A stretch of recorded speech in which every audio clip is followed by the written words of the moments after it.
So I watched Kieran from Rummage Around's video about how he runs a six-figure reselling business. So I liked what he did in that video, and I thought I'd give you my take on how I run my six-figure business. Now, again, the same as what Kieran said, this is just how I run it. I'm not telling you how to run your business. I'm just showing you how I run mine to see if you can take any tips from it, or even if you can give me tips on how I can improve certain things. So straight off the bat, I'm going to show you my other unit, and then I'll show you this unit. So we're in my other unit, and what I use this for is Overflow or Death Pile, whatever you may call it. Everyone's got their own little name. So I'll flip you around and I'll show you what I've got, and you'll see why I need this extra space. So it's a bit dark in here. Every time I come in here, there's another light going out. Yeah, there's two out down there, one there, but luckily I'm not up here that often. So I got a load of flight cases, which they was on eBay, but they're not no more. This here, so when I get stuff in and it's broken, I cut the cable off and I collect it all up, and then I'll scrap it in. Same with the copper and the brass. There's more cable in there. It's all just scrap metal, which I'll scrap it in and get paid. I used to chuck all that away. So that's what I do with the scrap metal now, and it helps with cash flow sometimes. If you save it all up, it's just free money in it. And then this section here and the furniture is for my shop. So if you don't know, I've also got a pitch or a stall inside an antiques market. They run it for me. I just got to restock it weekly or every other week, clean up, and they do all the work. And then I pay rent on that, which is $215 a month and 7% commission. But yeah, I just price everything, put it in there, and then they do the rest. So the majority of this, all the big stuff and the clothing, is for the shop.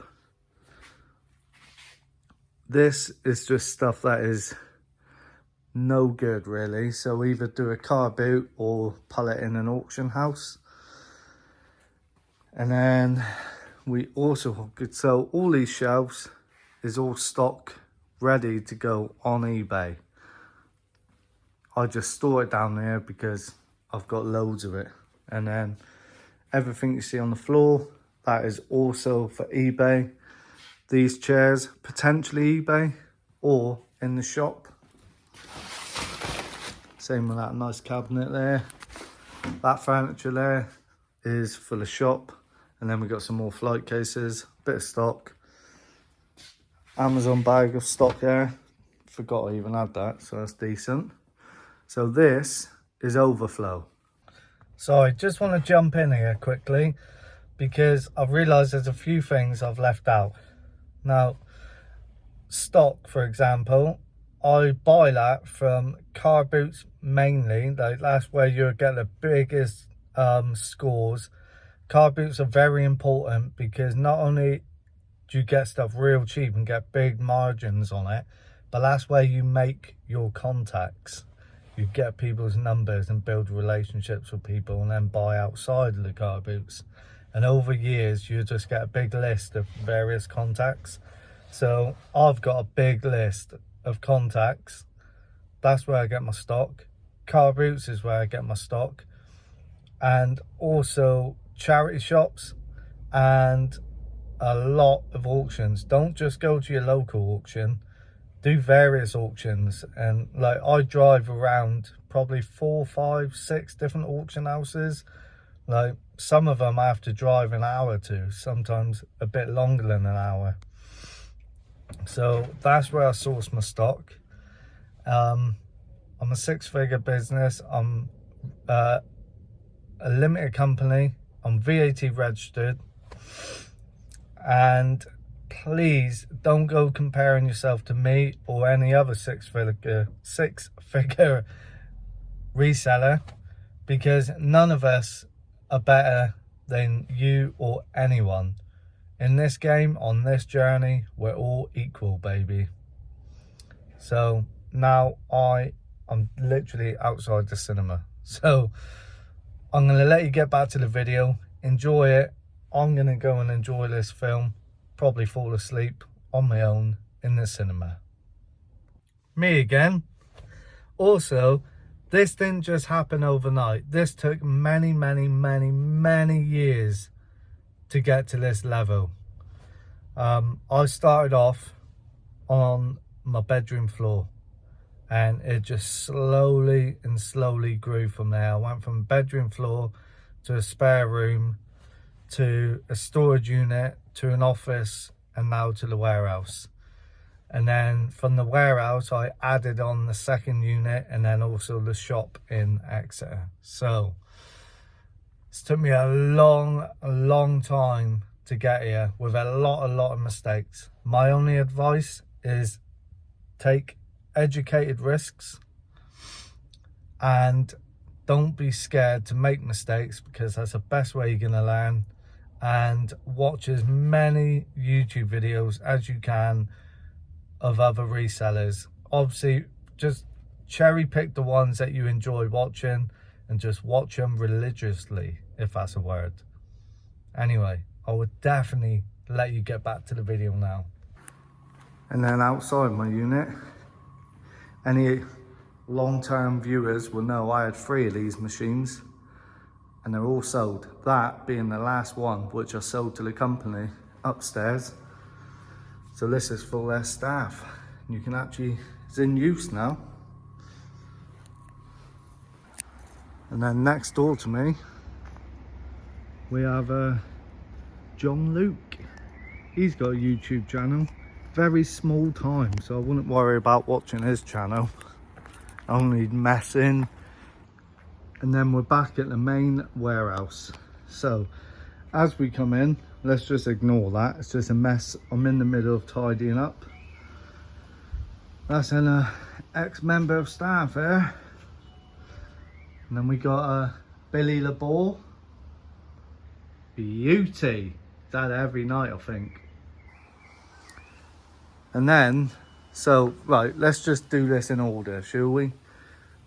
These records, I've just got to go through them to decide what's worth selling and what's worth job lotting. This is a bundle that I just need to draft. This is normally empty. So we got along here is a testing station. So any electronics will get put on here and tested and cleaned. And then we got drawers all labeled up. So we got brushes, testing stuff, so like CDs, tapes, records, blah blah blah. Hand tools, so it's screwdrivers and, well, I'll show them. So there's various bits that we use regularly, so we don't have to rummage through the toolbox. And then various tapes and tape measures, plugs and fuses. So everything is ready at hand. And then we got some cleaning products here that we regularly use. This here is this is good stuff. So if you've got buttons on like electronics that are not quite working, spray some of that in, keep pressing it, and over time the contacts will connect again and it will work. So yeah, it's just some cleaning products that we use regularly, some more there. And then in that drawer there is all the cleaning products again, so if we run out we just grab them from that drawer. And then anything to do with wood will be in that tub, anything to do with metal, plugs, leather, shoes, you get the idea. It's all there ready. And then we got scrap wire in there. Once that's full, I will then take it down the unit. And then we got some other odds and sods here. So like I said, this area is normally clean. And then This is where we store all my boxes. So, sorry about that, there was a doorbell going off. It's on a sensor. So, boxes, if you can, get them for free. So, go around industrial estates and that, supermarkets, and ask if you can collect their cardboard boxes, and they will usually let you have them for free because they got to pay to dispose of them. So, get free packaging when you can. I get a lot of free packaging from the company upstairs, like this, and this. And then I've got another company, a fancy dress shop, where I also get loads of boxes from them. So I've got loads there, and I'll show you the rest in a minute. But I also do pay for brand new ones from Kite Packaging. That's medium parcel size. And then I've got various sizes here. I normally got them up there, but I've normally got a bigger stack. So I've had some shelves put in here. That'll be small parcel size, and then we got smaller ones.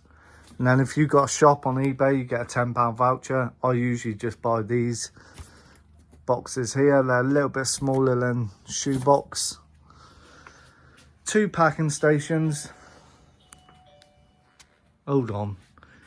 Who's this wrong'un coming in? Subscribe to John Luke. Nah. He is a small timer. You do not want to be subscribing to him. What's going on?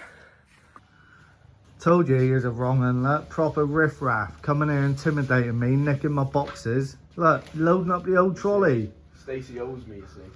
Out of order. Oh. He beats me up all the time. So, as I was saying, well, I don't know what I was saying. Anyway, I got 2 packing stations. This is just empty boxes. Normally that's empty. And then we got 2 bubble wrap dispensers. So 2 people can pack at the same time. So it doesn't take too long. And then we got packing supplies there. Bit of decor on the wall. That is pigeon, maybe? Seagull. And then there's a little baby one in there. And then crocodile or alligator. Little picture there, me when I was a kid. Right little monkey.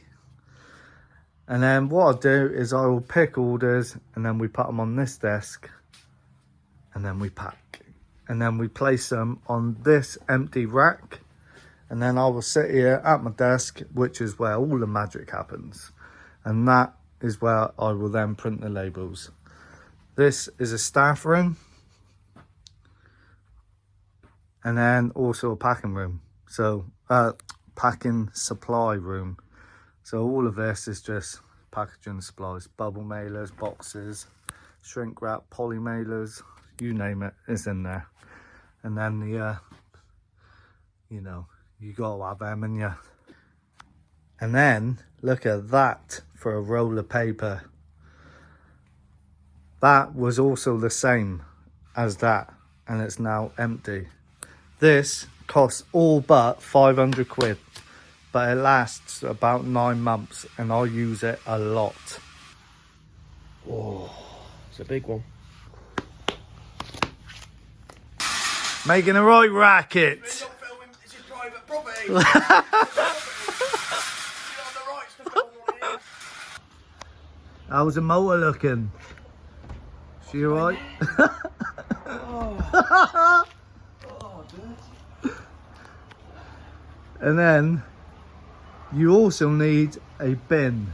So I pay about 50 or 60 pound a month for a biffer bin, and they come once every 2 weeks. So any rubbish I get, just bang it in there, obviously, as a bin.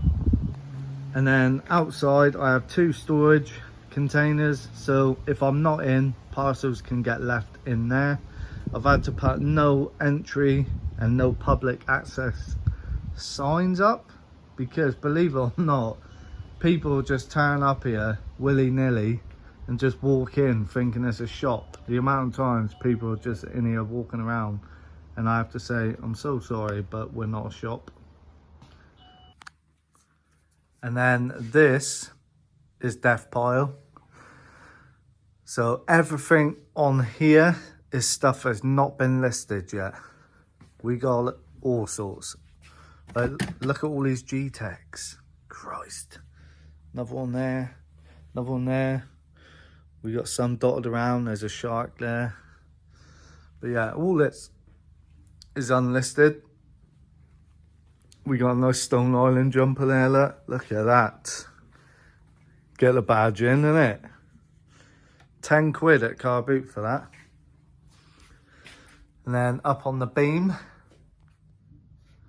we've got just some random bits that I've got to resell, but turns out it's not worth much, but it's cool to look at, so it's just on display. That Benson and Edges metal sign is actually worth money, but I like it, so this is just some odds and ends that I'll put up on the beam as decor. We got some like eBay manual there. John Luke has to read that every night.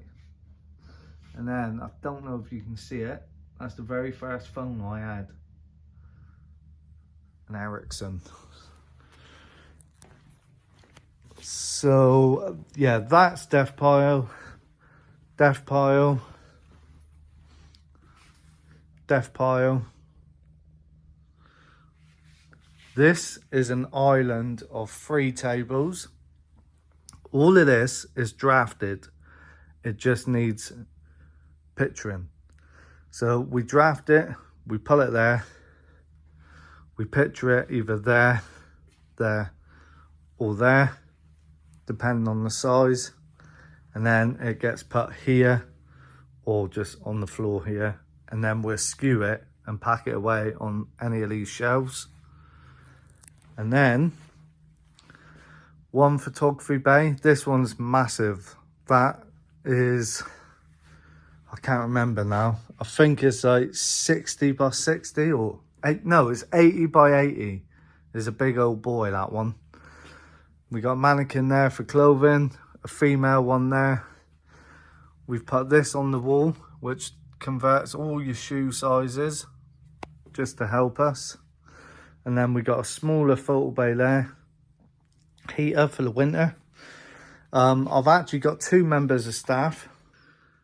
Yeah, I've got 2 members of staff. So I've got Connor, who works for me full time, both on PAYE, and I've just took on another girl called Beth, and she's in 1 day a week.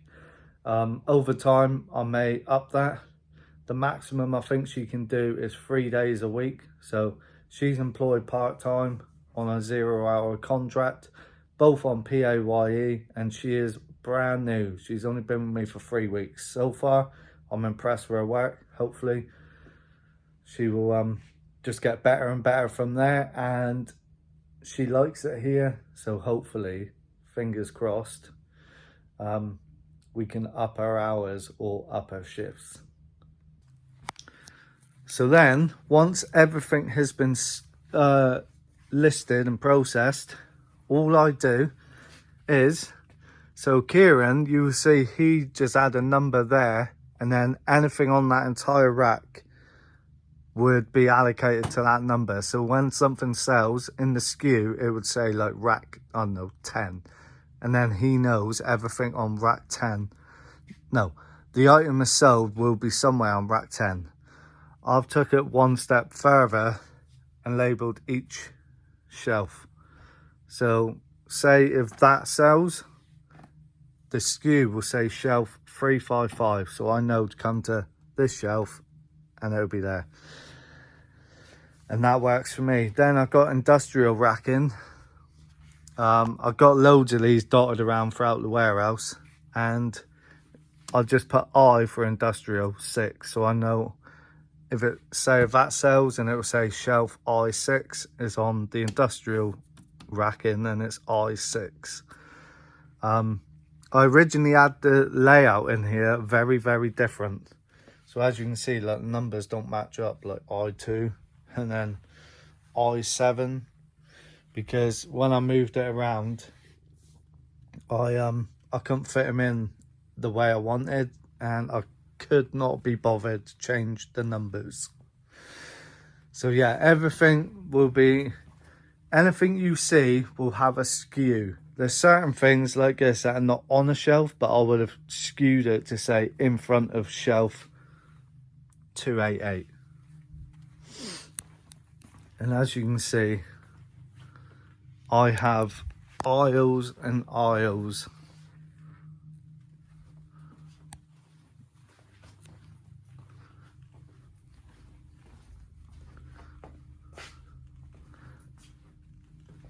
all of this is listed stock, every aisle listed. And then if we come down here, I've got this little section here which is full of tubs, and each tub is numbered. So any smalls, I just literally put them in a box, for example, and when that sells it will say box 11, and then I know this section is where all the boxes are and all the smalls. So as you can see, I don't get many smalls. A lot of these tubs are empty. And then also we have a toilet, obviously. Now I've had, ooh, what was that? You right, mate? I had the washing machine installed myself, so any clothing that needs washing, I can wash it here and then dry it in the tumble dryer or just hang it. Also, I had this industrial sink installed with a spray gun fitted, and I also had a hose pipe fitted, and I've got a power washer down the other end. So anything that needs power washing, I can just take that hose outside and power wash it. Any paintings you see on the walls, that's actually listed, and I would have skewed it to say like toilet wall, or in the office or staff room. I've got loads more on the walls. And then so once everything's packed, it will get put on here, and then I'll print the labels there. Next to this is all my Amazon bags. So I will fill them up with all my parcels, and then I will drop them off at the various places. Don't know if I mentioned, but I've had this flooring put down because you spend a lot of time here, and your feet are after a while when you're stood on a hard concrete floor. Did have them there as well, but obviously I had this delivered and we could not get it on top of the mat, so I just peeled them off the floor for the time being. But again, whoa. So that's a rough idea of how I operate things here. It may be different to other people, and I may be doing things that you guys got a better way of doing it. And if so, please comment down below and help me out, because I would love to hear everyone's comments, and especially any advice someone else could give me. Now, I'll take advice from anyone, whether you're bigger or smaller, all the same. Doesn't matter to me. I'm all about the knowledge, baby. Sorry, it was a bit of a rushed video, but we're cutting it for time. I've booked a ticket to go to the cinema, and I've got half hour to be there before it starts, and it's a half-hour journey. And I'm still here filming because you're more important to me. Now, as for staff, they've each got a target of either 35 listings a day or the value of 1,500, whichever one comes first. And then obviously if they hit that, not to stop, they just continue and smash on through it. So yeah, 2 people, that is, and then obviously I'm listing and drafting and stuff myself, but I won't take that into account. So let's just say they both hit the target of 1,500 a day. That is 3,000 pounds worth of stock listed in one day, which happens easier than you think, because a lot of my stuff is bigger stuff, more high-end stuff. So it only takes, like, if I've got, say, 15 items that are £100 value each, which quite often I have, you only got to do 15 listings. That's your target hit. So it's pretty easy to hit the targets, and quite often they absolutely smash it. Some days, like, they'll do £3,000 to £3,500 worth of value each. Who knows? In the future, I could have her full time as well. And imagine that. Say if they're averaging £2,000 to £3,000 value each a day. That's what, £4,000 or £5,000 a day. Or if they're hitting the target, if they can't do the value but they can do the quantity. Like, say if there's days where I've only got lower end stuff in, and they're doing 35 listings each a day, that's 70 listings going up a day, plus on top of that whatever I can do myself.